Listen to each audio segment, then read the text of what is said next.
She believed love didn't exist, until the wealthiest cowboy kissed her like a starving man. The storm had passed, but the air in Willow Creek still smelled of wet earth and lightning.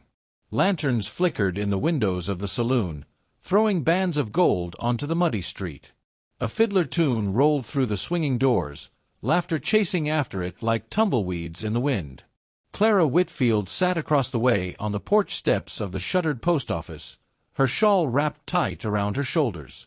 She was 24, but her face held more quiet weariness than youth. Life had stripped her of illusions long before most girls even began to dream them. She'd once believed in love, fiercely, recklessly, with the heart of a girl who thought promises were as solid as stone. But promises crumbled. Men strayed. Families betrayed. Somewhere between her father's death and her sweetheart's abandonment, Clara had laid love to rest, as one buries a thing too fragile to survive this world. She worked now at the general store, saving coins with the hope of leaving Willow Creek one day. She told herself she wanted freedom, not affection. Purpose, not passion. But the night Cole Harrington stepped out of the storm, her certainty began to crack. Cole was a man whispered about in every corner of the county. The Harrington spread stretched farther than a rider could cover in a day, and Cole, sole heir to it all, was said to be worth more than the railroad that cut through their land. Yet wealth didn't soften him. He wore his fortune like a saddle, practical, unpretentious, and sometimes heavy. He was tall, broad-shouldered, his hat dripping rain as he crossed the street. Folks often said his eyes were like flint, striking sparks when angered, burning steady when calm. Few knew he carried loneliness like a second skin. When Clara looked up that night, their eyes met, hers tired, his unreadable. He paused, then tipped his hat. "You look like the storm's still following you," he said, his voice low, gravel smoothed by whiskey. Clara blinked. "I'm fine." She wasn't, but fine was the easiest answer. Cole didn't move on. Instead, he leaned one hand against the porch post, studying her. "Funny thing. You don't look fine." Most men in Willow Creek saw Clara as background, the quiet woman behind the store counter. Cole saw something else. He noticed the tremor in her hands, the way her shoulders tensed against more than the evening chill. "Do you make a habit of staring at people till they squirm?" she asked, lifting her chin. Cole's mouth tugged at one corner. "Only when they look like they could use a friend." Clara should have stood, should have walked home, but something rooted her there. Maybe it was the storm still thrumming in her veins. Maybe it was the way Cole's voice sounded, steady, unhurried, like he had nowhere else to be. They spoke in fits and starts. She told him about her work at the store. He spoke of the ranch in broad strokes, never boasting, never naming the wealth others envied him for. When she teased that a man like him had no reason to stand talking to her, his jaw tightened. "A man like me. The richest cowboy in Willow Creek," she said lightly, though the words carried more weight than she meant.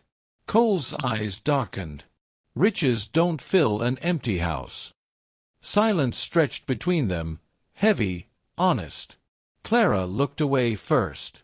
She'd built walls for years, but his words slipped through a crack she hadn't noticed until then. In the weeks that followed, Cole found reasons to stop by the store. At first, it was supplies, coffee, nails, tack oil. Then books, though Clara suspected he barely opened them. Each visit stretched longer, conversations branching like cottonwood roots. Folks whispered. Why would a man who could have any woman, widows, belles, daughters of ranch barons, waste time with Clara Whitfield, the girl who never smiled? Clara told herself the same thing. She didn't believe in love. She didn't want to. And yet, each time Cole lingered, she felt a warmth she hadn't known she was missing. One evening, he offered her a ride home in his wagon. The air was sharp with autumn, stars crowding the sky like diamonds spilled across velvet. Clara sat stiffly at first, but when the horse stumbled on a rut, Cole's hand steadied her.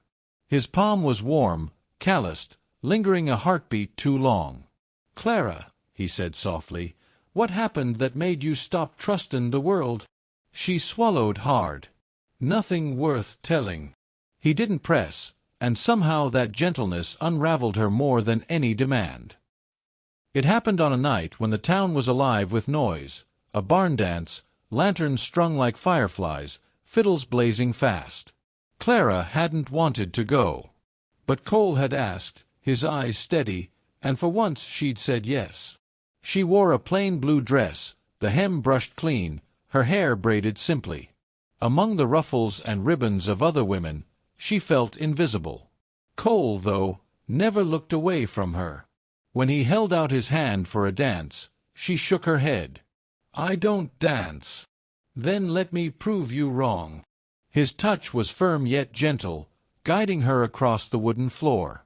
She stumbled, laughed despite herself, felt the press of his hand at her back steady her. And in that moment, spinning beneath lantern light, hearing his quiet chuckle, she remembered what it felt like to be alive. After the music ended, they stepped outside into the cool night. The world felt hushed, waiting.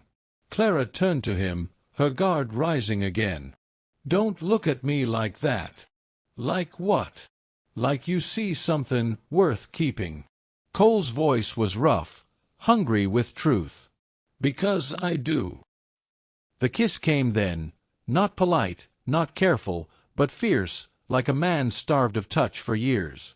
Cole's lips claimed hers, desperate and reverent all at once, and Clara felt every wall inside her shatter.